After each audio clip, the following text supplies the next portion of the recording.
बंदा श्री तुलसी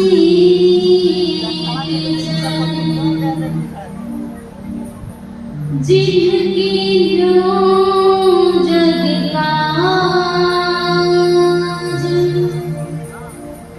कलशात्र फोड़ते लखो प्रगदेव साध जहां।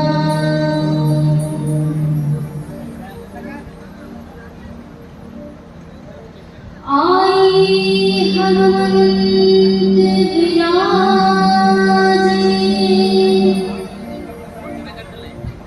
कथा कहूँ निज मति अनुसार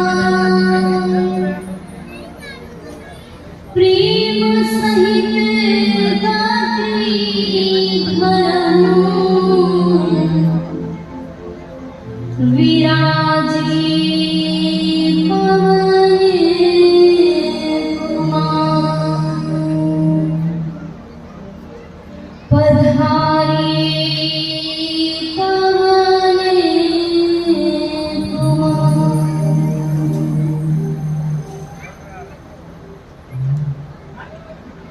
कि गति के रक्षक हैं हनुमान जी लैके गदा चाहोरे सिखाओ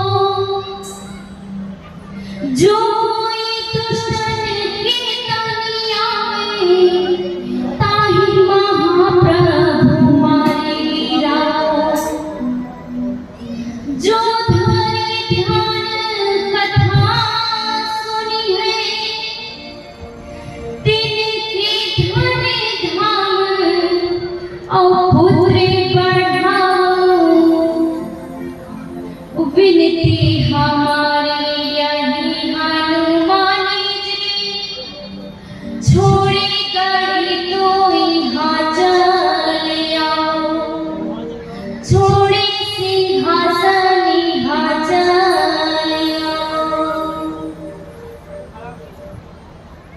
बोले पवन पुत्र हनुमान जय हो।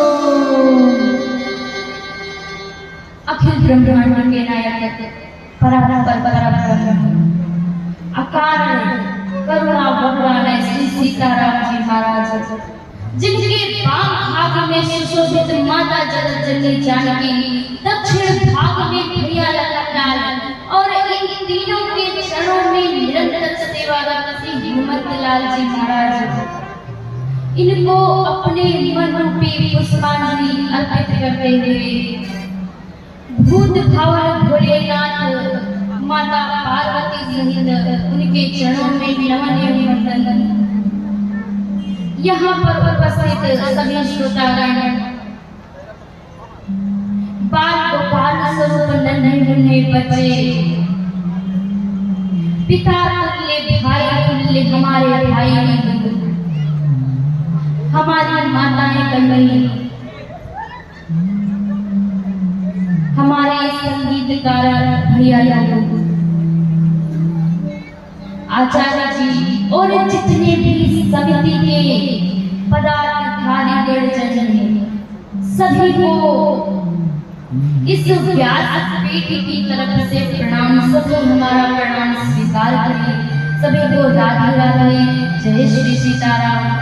सभी से आशीर्वाद की कामना।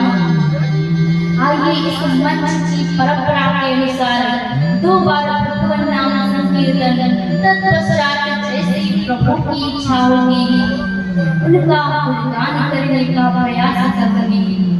सभी लोग मीठी मीठी तालियां बजाते हुए 2 बार भगवान नाम संकीर्तन। हे गोपाल राधे कृष्ण गोविंद गोविंद। गोपाल राधे कृष्ण गोविंद गोविंद। हे गोपाल राधे कृष्ण गोविंद गोविंद। गोपाल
देखिए इनकी संख्या कितनी है, आप लोग देखिए कितनी संख्या है।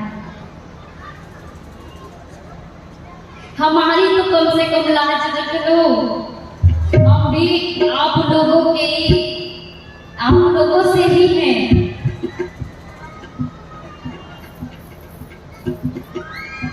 चलिए अच्छा, सभी लोग बताइए ठीक ठाक हैं? सभी लोग ठीक हैं कि नहीं? हाल चाल ठीक है कि नहीं ये पूछ रहे हैं, बोल दीजिए ठीक है ना? या फिर कोई दुख है, कोई कष्ट है?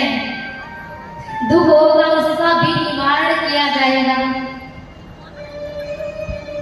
कोई दुख नहीं है ना?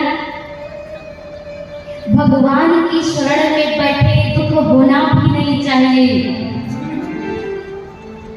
देखा जाए तो संसार में सुखी कोई नहीं है महाराज, सभी किसी ना किसी वजह से दुखी हैं। कि कोई तन दुखी, कोई मन दुखी, कोई धन बिने रहते उदास, थोड़े थोड़े सब दुखी हैं। फिर सुखी कौन है महाराज?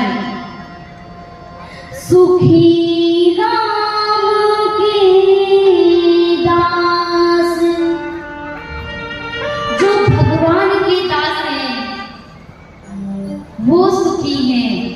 सुखी राम के दास, कहते हैं राम जी का दास कभी ना हो उदास, हर मैटर में हो जाए पास, और राम जी का बन जाए सबसे खास। राम जी की कथा में बैठे हुए हैं, मुंह लटका कर नहीं बैठना है, प्रसन्न चित्त भाव से कथा को श्रवण कीजिए।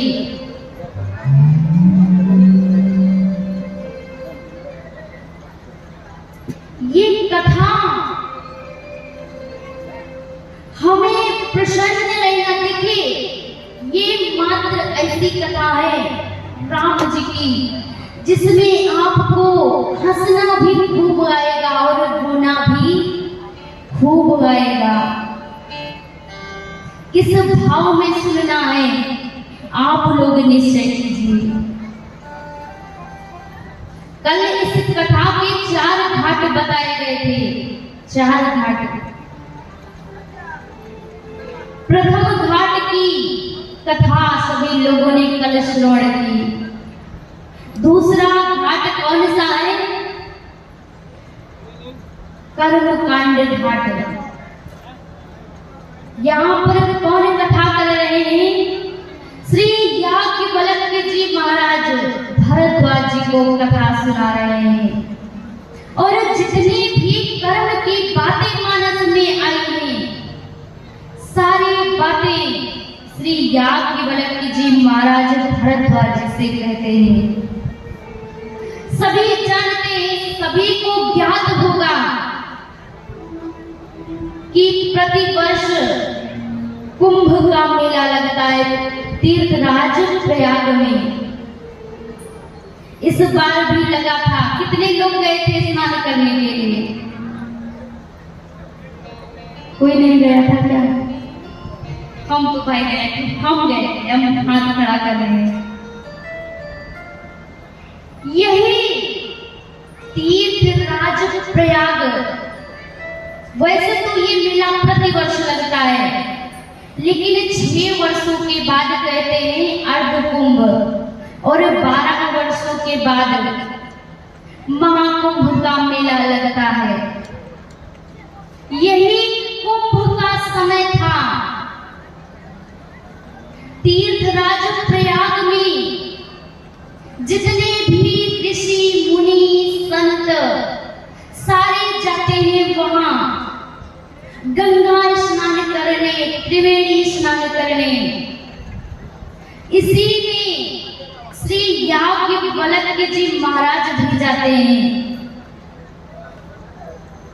1 महीने के उपरांत जब ये समाप्त होने लगा, सारे ऋषि अपने अपने घर को जाने लगे।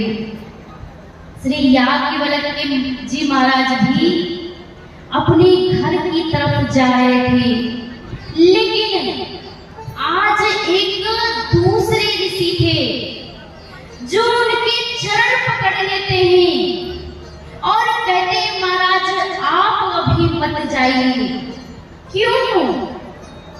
कहते हैं महाराज आपसे एक बहुत ही आवश्यक कार्य है, आप कृपा करके हमारी कुटिया में चलिए।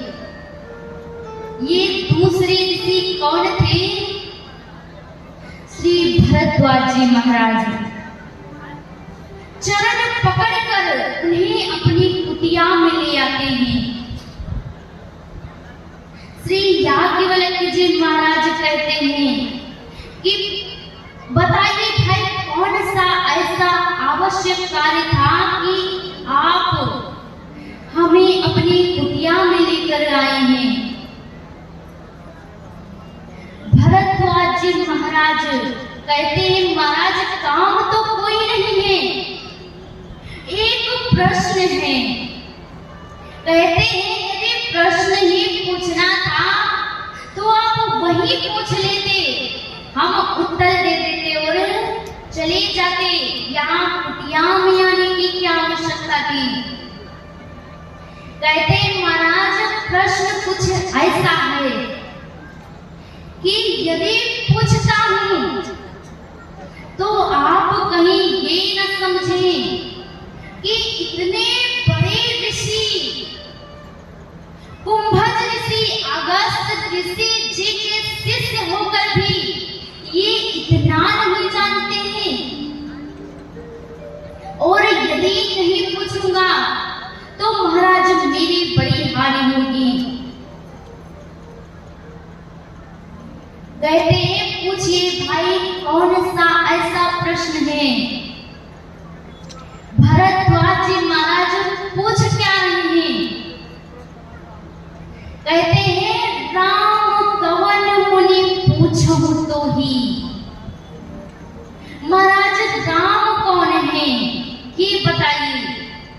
अब आप लोग बताइए, इतनी संख्या यहाँ पर बैठी है, बुजुर्ग भी बैठे हैं, माताएं बहनें बैठी हैं, बच्चे भी बैठे हैं, कौन नहीं जानता है राम जी कौन है? कौन नहीं जानता है? एक राम अवधेश कुमारा तिनकर चरित विदित संसारा, नारी बिरह दुख लहे अपारा, भयो रोष रन रावण मारा। एक राम जी वो हैं।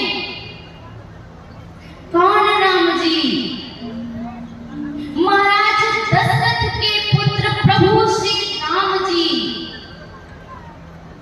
जिनकी भार्या का हरण रावण कर लेता है और क्रोध में आकर वो उसका अंत कर देते हैं। एक राम तो ये हैं।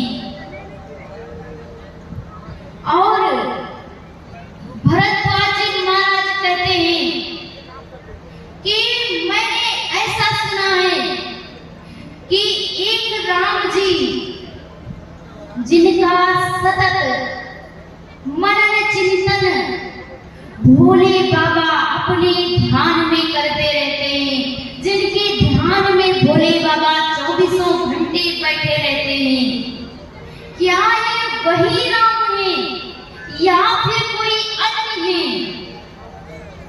और तो और महाराज मैंने तो ऐसा भी सुना है कि राम जी 4 हैं। कौन कौन है? भरद्वाज जी महाराज कहते हैं कौन राम है कि एक राम दशरथ कर बेटा, एक राम घट घट में लेटा, एक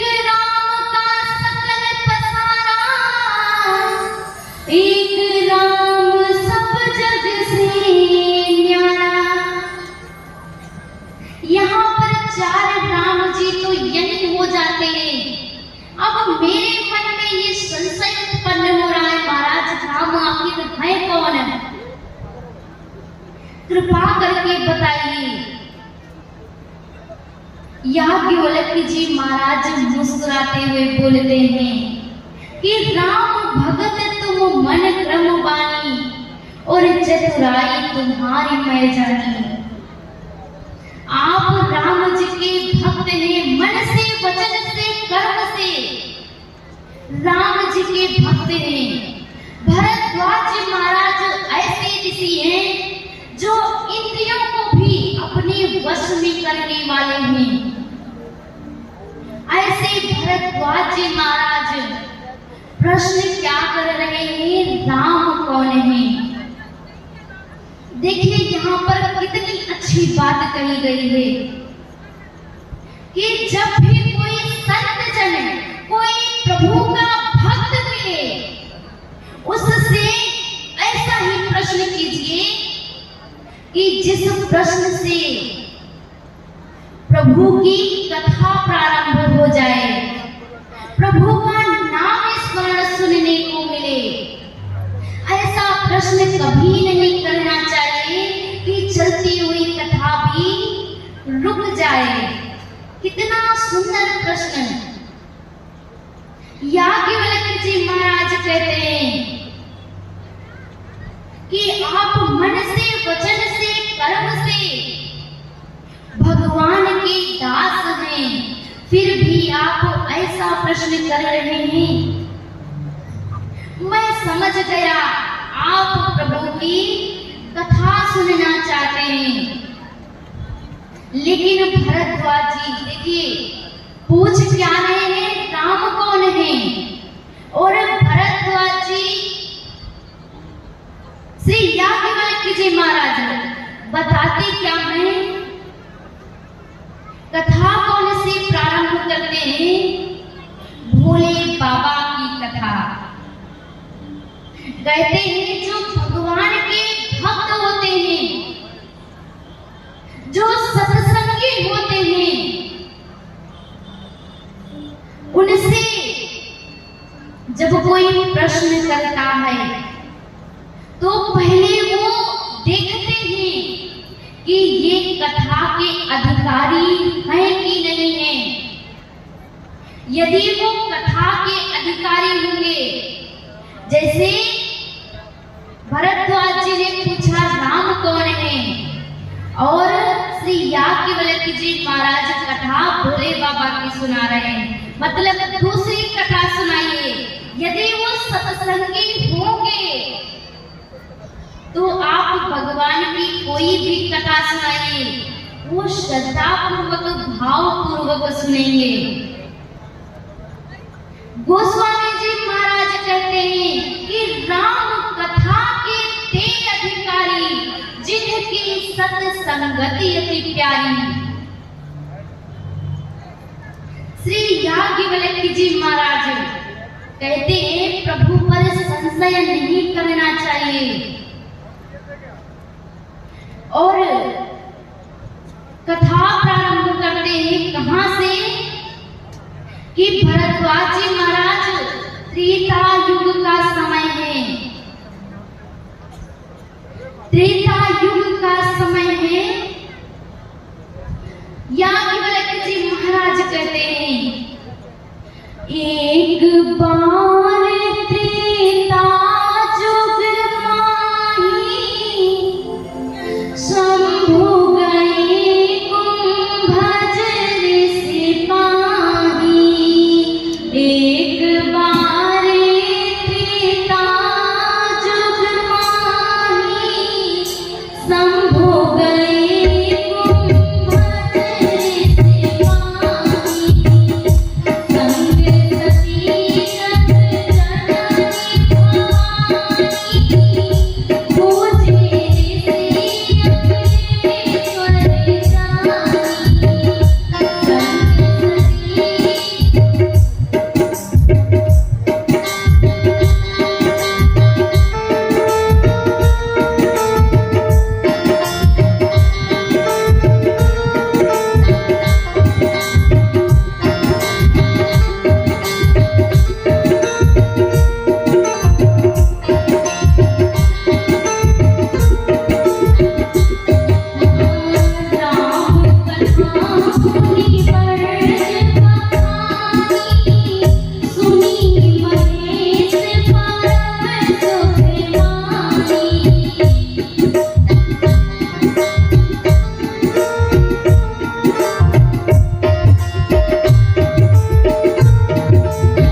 भोले बाबा के मन में विचार आया कि प्रभु की कथा सुननी चाहिए और तुरंत मैया सती से कहते हैं कि चलिए देवी कथा सुनने चलना है। कुछ विचार नहीं किया कि कहाँ जाएंगे, किस वक्ता के पास जाएंगे, वक्ता की आयु क्या होगी, कौन अच्छा कहेगा कौन नहीं अच्छा कहेगा, कुछ विचार नहीं। बस मन में भाव आया कि कथा सुनना है और चल दिए भोले बाबा। पहुंचते कहाँ हैं? कुंभज ऋषि के आश्रम में भोले बाबा ने स्वयं इस रामचरितमानस का निर्माण किया है। देखिए आप लोग यदि कोई पुस्तक लिखेंगे तो क्या आप उसे बार बार पढ़ना चाहेंगे? अरे लिखी तो हमने, क्या पढ़े बार बार। लेकिन भोले बाबा रच महेश निज मानस राखा। भोले बाबा ने इस रामचरितमानस को अपने मन में रच कर रखा और वही राम जी की कथा सुनने के लिए कहाँ जा रहे हैं? कुंभज ऋषि के आश्रम में पहुंचे और कुंभज ऋषि का भाव देखिए। देखिए यदि आपके घर का दरवाजा कोई खटखटाए और आप दरवाजा जाकर खोलें, आप देखें कि दरवाजे पर प्रधानमंत्री जी खड़े हैं, फिर आपका भाव क्या होगा? अरे कैसे इनकी सेवा करें, कहाँ बिठाएं, क्या खिलाएं? यही भाव आज कुंभज ऋषि के मन में आ रहा है। देखते हैं स्वयं त्रिलोकी नाथ हमारे दरवाजे पर खड़े हैं, हमारे कुटिया में आए हुए हैं और पता चला कि एक श्रोता के रूप में आए हैं। अब कुंभज ऋषि का भाव देखिए, वो कुछ नहीं देख रहे हैं कि शास्त्र क्या कहते हैं, पूजा श्रोता की होनी चाहिए कि वक्ता की होनी चाहिए, कुछ नहीं देख रहे हैं। देख क्या रहे हैं कि भोले बाबा स्वयं त्रिलोकी नाथ हमारे दरवाजे पर आए हैं। कुंभज ऋषि उनका आदर सत्कार करते हैं, पूजा करते हैं, आसन देते हैं उन्हें। भोले बाबा की पूजा समाप्त होती है, मैया सती की पूजा प्रारंभ होती है। मैया सती ये सब देख रही हैं। अब मैया के मन में विचार आया, अरे ये हमारे स्वामी कहाँ गए हैं कथा सुनने के लिए?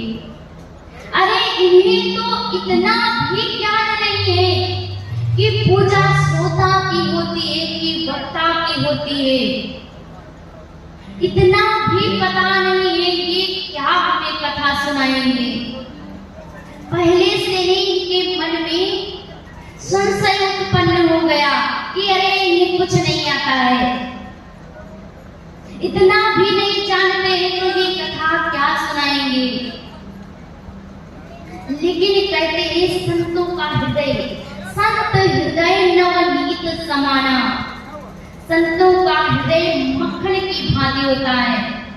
यदि मक्खन को हथेली पर रख लो तो वो हथेली की गर्माहट पाकर भी पिघलने लगता है।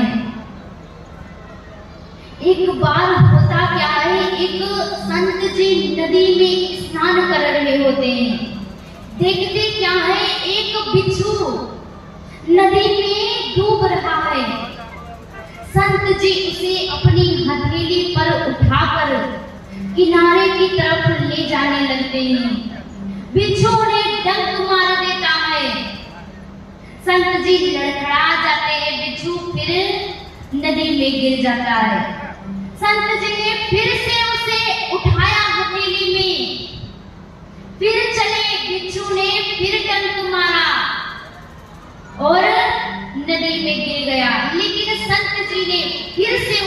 हथेली में उठाया।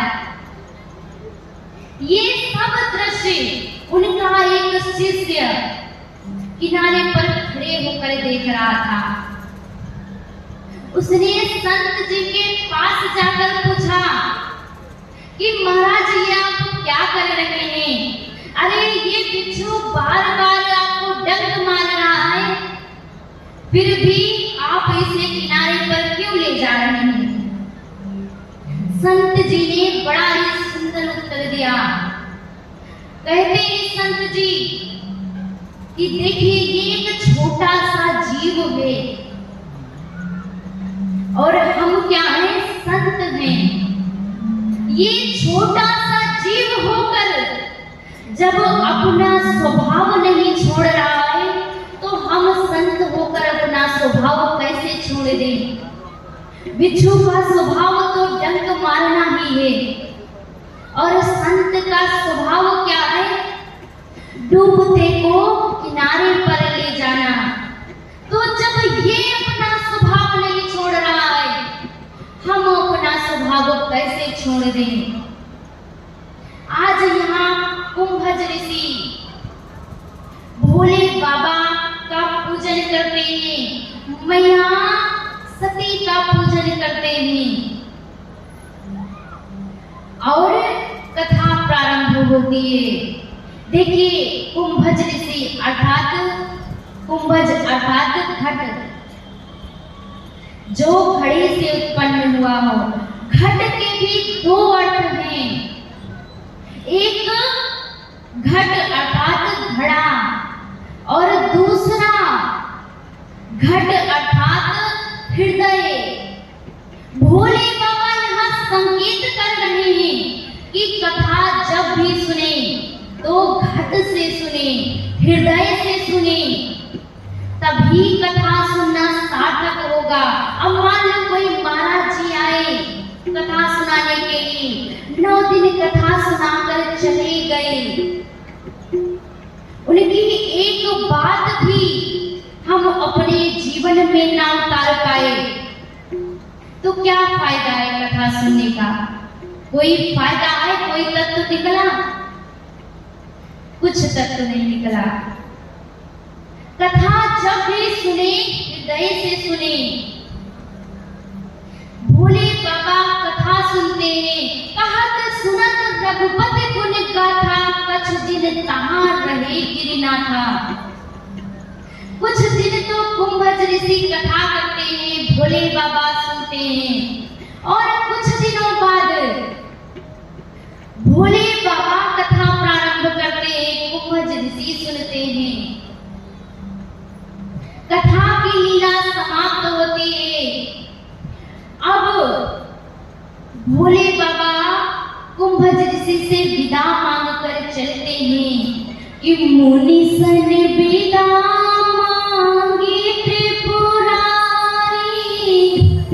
चली भवन संग दाचे कुमारी। मुनि सन विदा मांगी त्रिपुरारी, चली भवन संग दाचे कुमारी।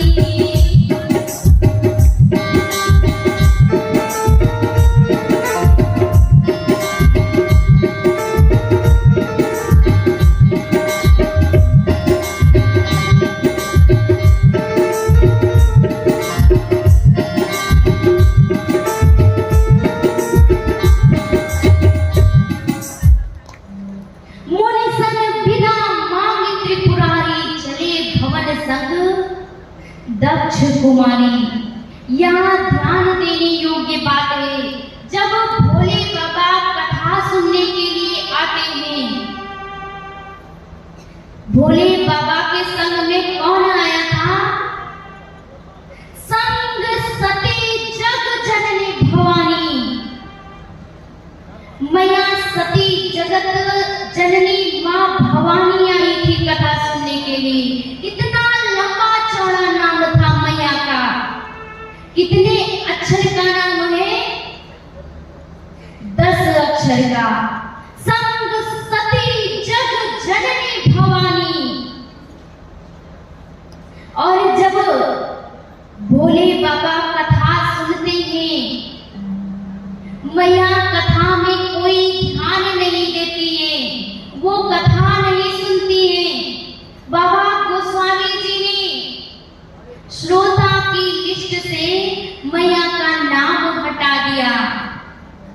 अब यहाँ गोस्वामी जी लिखते हैं, सुनी महेश परम सुख मानी, केवल महेश, सुनी महेश परम सुख मानी।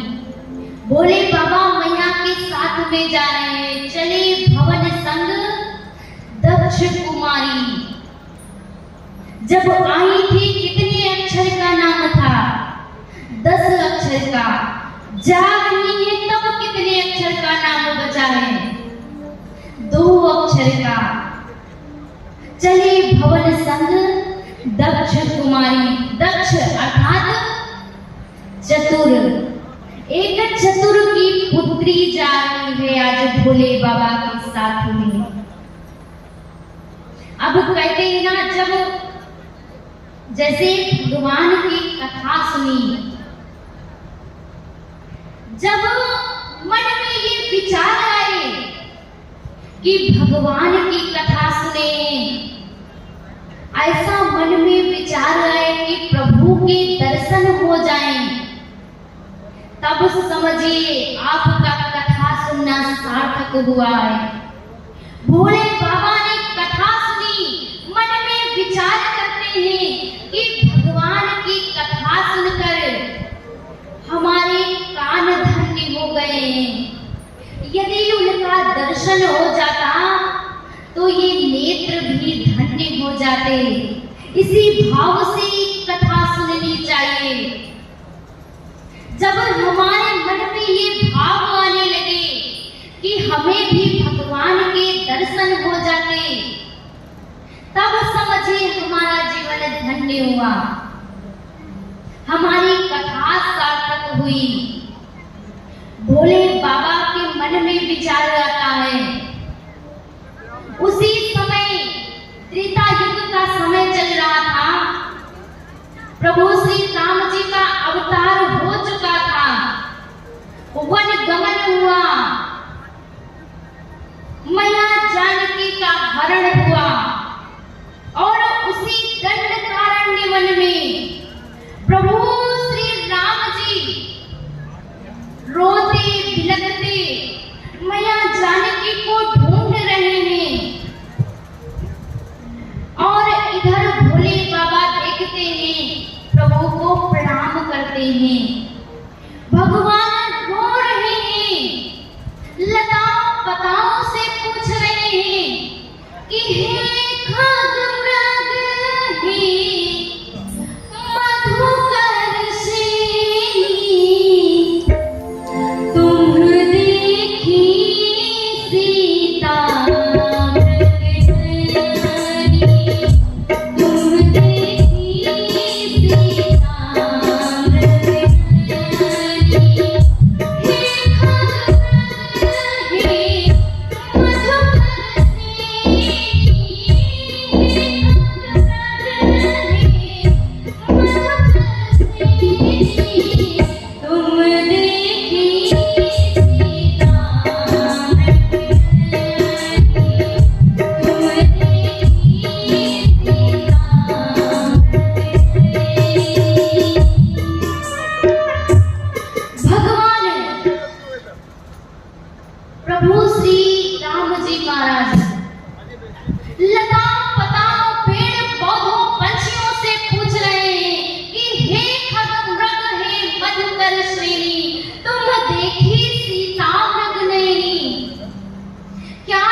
भोले बाबा देखते हैं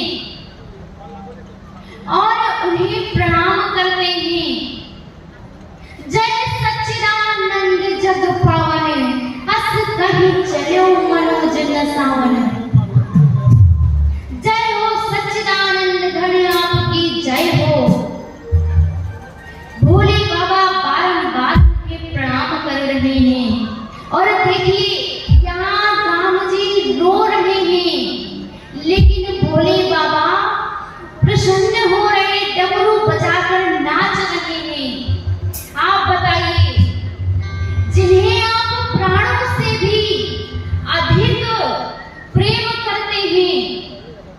यदि वो आपके सामने रो रहा हो तो आप हंसेंगे? आपको हंसी आएगी? किसी को हंसी नहीं आएगी। लेकिन भोले बाबा 24 घंटे जिन्हें अपने ध्यान में बसाए रहते हैं, सबसे अधिक प्रेम करते हैं जिससे, वही आज रो रहे हैं। और भोले बाबा डमरू बजाकर नाच रहे हैं। क्यों नाच रहे हैं? भगवान अभी दंडकारण्य वन में हैं। आगे जटायु जी का प्रसंग आएगा। जटायु जी से मिलेंगे, मैया सबरी से मिलेंगे, कबंध का उद्धार करके पंपापुर घाट पहुंचेंगे और वहां भोले बाबा स्वयं श्री हनुमान जी महाराज का रूप धारण करके भोले बाबा अपने प्रभु से मिलेंगे। इसलिए भोले बाबा प्रसन्न हो रहे हैं कि अब वो समय आ गया है कि हम अब अपने प्रभु से मिलेंगे। भोले बाबा यहाँ प्रणाम करके आगे की ओर चल देते हैं। अब मैया के मन में तो पहले से ही संशय था, उनका संशय और बढ़ गया। अरे मेरे स्वामी पागल तो नहीं हो गए हैं? अरे इनको क्या हो गया है? ये स्वयं त्रिलोकी नाथ है जिन्हें सारा जग प्रणाम करता है। आज वही एक राजकुमार को प्रणाम कर रहे हैं। अरे जो अपनी स्त्री के लिए रो रहा है, मेरे स्वामी त्रिलोकी नाथ होकर उसे प्रणाम कर रहे हैं। अरे क्या हो गया है इन्हें? मैया के मन में संशय उत्पन्न होता है। भोले बाबा पूछते हैं देवी से कि देवी आप ठीक से तो है ना? अब हालचाल किससे पूछा जाता है? कोई रोगी व्यक्ति होगा, बीमार व्यक्ति होगा, उसी से तो हालचाल पूछा जाएगा।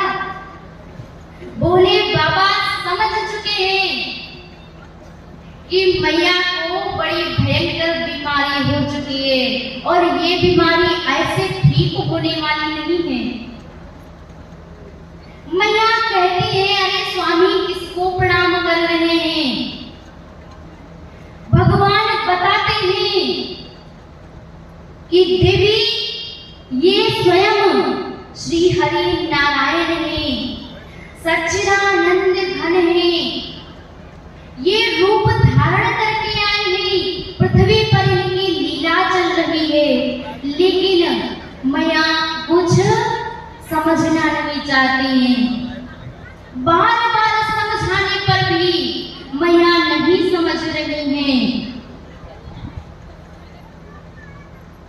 अब भोले बाबा कहते क्या है मैया से? देखिए यहाँ भोले बाबा कह रहे हैं कि किसी व्यक्ति को यदि समझाना है तो उसे एक बार समझाइए, नहीं समझ रहा है तो 2 बार समझाइए, और फिर भी नहीं समझ रहा है 3 बार समझाइए, फिर भी ना समझे तो खुद को समझा लीजिए।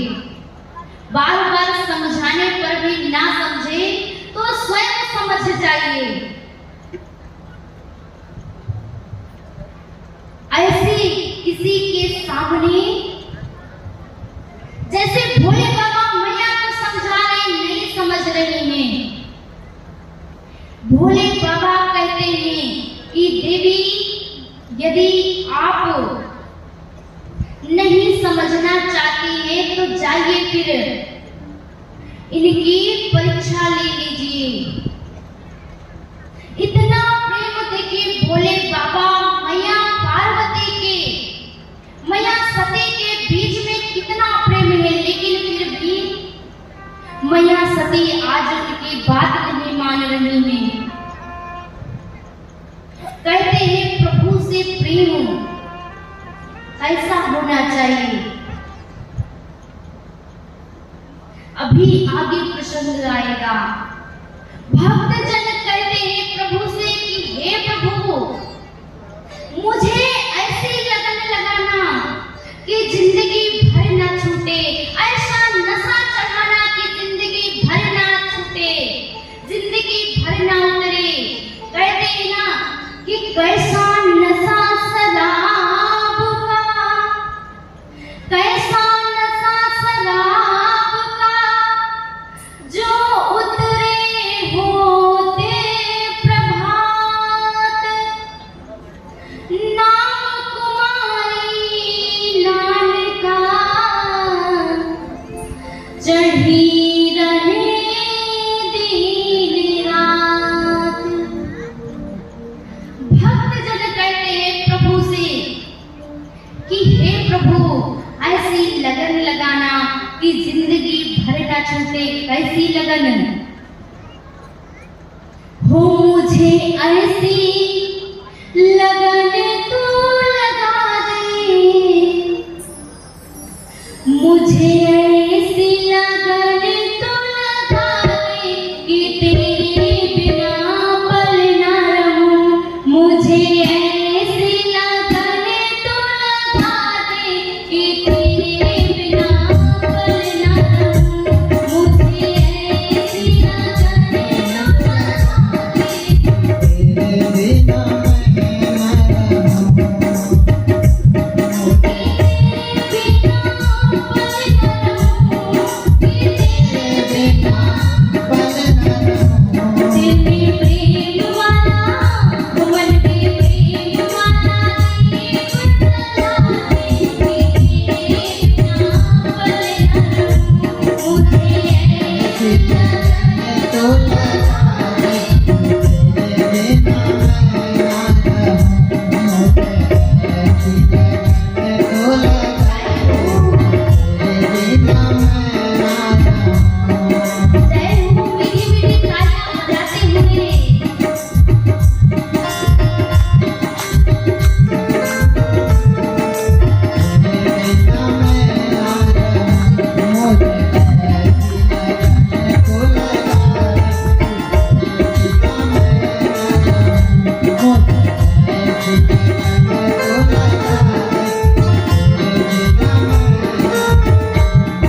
परीक्षा आखिर ले तो कैसे लें। मन में विचार करती हैं कि देखिए इनकी भार्या का हरण हो गया है, इनकी पत्नी का हरण हो गया है, क्यों न मैं उन्हीं का रूप धारण करके जाऊं।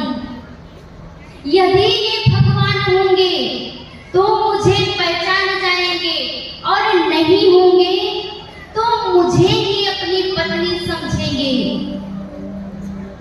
मैया सती, मैया जानकी का रूप धारण करके पहुंच जाती है जहां राम जी जा रहे थे उस मार्ग में। आज मैया सती राम जी के आगे आगे जा रही हैं। भैया लक्ष्मण ये दृश्य देखते हैं, सब समझ गए हैं कि मैया सती है, लेकिन कुछ बोल नहीं रहे हैं। क्यों? क्योंकि उनके बड़े भैया साथ में हैं। जहां हमारे बड़े उपस्थित हैं वहां हमें बोलने की क्या आवश्यकता है। भगवान राम जी ने देखा कि अरे ये मैया सती को क्या हो गया है। देखिए मैया सती ने मैया जानकी का रूप तो धारण कर लिया, लेकिन कहते हैं ना नकल करने के लिए अकल भी होनी चाहिए, नहीं तो शकल बिगड़ जाती है। मैया सती का भी यही हाल हुआ यहाँ पर। कहते हैं सच्चाई छुप नहीं सकती झूठे उसूलों से, और खुशबू आ नहीं सकती कागज के फूलों से। मैया जानकी जब राम जी के साथ में चलती थी तो कैसे जाती थी वो। क्यों भय बीच सिया सोहत कैसे, ब्रह्म जीव बिच माया जैसे। मैया जानकी कैसे रहती थी, कैसे चलती थी, जैसे ये ब्रह्म और जीव के बीच में माया रहती है। इस परमात्मा और इस शरीर के बीच में जो ये जीवात्मा रहती है, मैया जानकी ऐसे रहती थी। और जब मार्ग में चलती थी कैसे चलती थी। प्रभु पद रेख बीच बीच सीता, धरती चरण मग चलती सविता। इस प्रकार चलती थी कि जो राघवेंद्र सरकार जा रहे हैं, उनके चरण जो पृथ्वी पर पड़ रहे हैं, उन्हें बचाते हुए चलती थी कि कहीं मेरे स्वामी के चरण पर मेरा चरण न पड़ जाए। ऐसे मैया जानकी चलती थी बीच में। लेकिन मैया सती कहाँ चल रही है? आगे आगे जा रही है। राघवेंद्र सरकार देखते हैं, मैया सती को प्रणाम करते हैं। पिता समेत लीन निज नामो, पिता समेत मैं दशरथ नंदन पुत्र राम आपको प्रणाम करता हूं। अपने पिता समेत। क्यों? क्योंकि मैया परीक्षा लेने के लिए आई है। एक परीक्षा कौन लेता है? शिक्षक के रूप में आई है मैया। और भगवान क्या है? परीक्षार्थी है। आज भगवान परीक्षा देने वाले हैं। और सभी जानते हैं जब परीक्षा देने जाते हैं तो सर्टिफिकेट में पिताजी का नाम जरूर होता है। पिताजी के नाम सहित भगवान राम जी मैया सती को प्रणाम करते हैं और कहते हैं कि देवी आप यहाँ क्यों आई हैं? अरे मात्र 2 क्षण के लिए मैंने अपनी जानकी को छोड़ा था और आज उनका हरण हो गया है। आप यहाँ क्यों घूम रहे हैं? भगवान वृषकेतु कहाँ है? मैया ने जब इतना सुना समझ गई कि अरे ये तो स्वयं साक्षात नारायण है, इन्होंने मुझे पहचान लिया। अब मैया के मन में पछतावा हो रहा है, मैं शंकर कर कहा न माना, निज अज्ञान राम पर आना। मैंने अपने स्वामी का कहना नहीं माना और यहाँ परीक्षा लेने के लिए चली आई। भगवान भी सोच रहे हैं कि मैया यहाँ इतनी दूर चलकर आई है परीक्षा लेने के लिए, यदि एक बूंद भी संशय इनके मन में रह गया तो आगे चलकर नुकसानदेह होगा। इसलिए भगवान उन्हें लीला दिखाते हैं। मैया जहाँ देख रही है, जहाँ चितवैता प्रभु आसीना, जहाँ देखती है मैया भगवान राम जी लक्ष्मण जी जानकी सहित विराजमान है। मैया जिधर दृष्टि डालती है उधर ही देखती है, नेत्र बंद करके बैठ जाती है। थोड़ी देर के बाद भोले बाबा के पास पहुंचती हैं। भोले बाबा पूछते हैं कि देवी परीक्षा ले आई? मैया आज यहाँ झूठ बोल देती हैं। मैया कहती क्या है? कछु न परीक्षा लीन गोसाई, कीन्ह प्रणाम तुम्हारे ही नाई। अरे आपने जो कहा था वो झूठ थोड़ी ना होगा। जैसे आपने प्रणाम किया वैसे हम भी प्रणाम करके चले आए, कोई परीक्षा नहीं ली। लेकिन भोले बाबा विश्वास कहाँ करने वाले हैं। तब शंकर देखे उधर ध्याना, सती जो कीन चरित सब जाना। भोले बाबा ध्यान लगाकर देखते हैं। मैया ने जितना जो कुछ किया सब देखते हैं। अब भोले बाबा मन में विचार करते हैं, अब यदि सती के संग में गृहस्थी के रिश्ते निभाऊंगा तो मेरी भक्ति छूट जाएगी। इसलिए एहि तन सती भेंट मोहि नाही, शिव संकल्प कीन्ह मन माही। भोले बाबा मन में ऐसा संकल्प करते हैं और उधर आकाशवाणी होती है कि जय हो भोले बाबा, आपकी जय हो। आपके सिवा कोई दूसरा ऐसा संकल्प नहीं कर सकता है। भोले बाबा ने संकल्प किया मन में। भोले बाबा डायरेक्ट मैया को नहीं बोलते कि मैंने आपका परित्याग कर दिया है। भोले बाबा कहते हैं पत्नी जा रही है तो जाए, लेकिन भक्ति नहीं जानी चाहिए। कहते हैं कि जाके प्रिया राम वैदे, जाके प्रिया राम वैदे, तजेता कोटि बैरी सम, जथा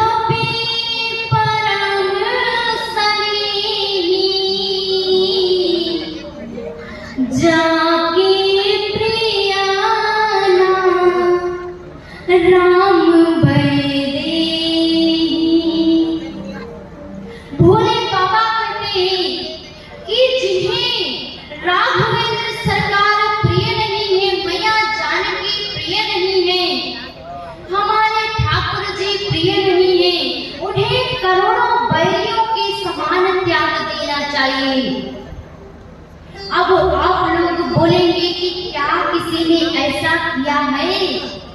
क्या किसी ने किसी को त्यागा है? तो उसका भी प्रमाण भोले बाबा दे रहे हैं कि तजो पिता प्रहलाद, विभीषण बंधु भरत महतारी, बलि गुरु तजो कंत ब्रजधारी, तने भय मुद मंगलकारी,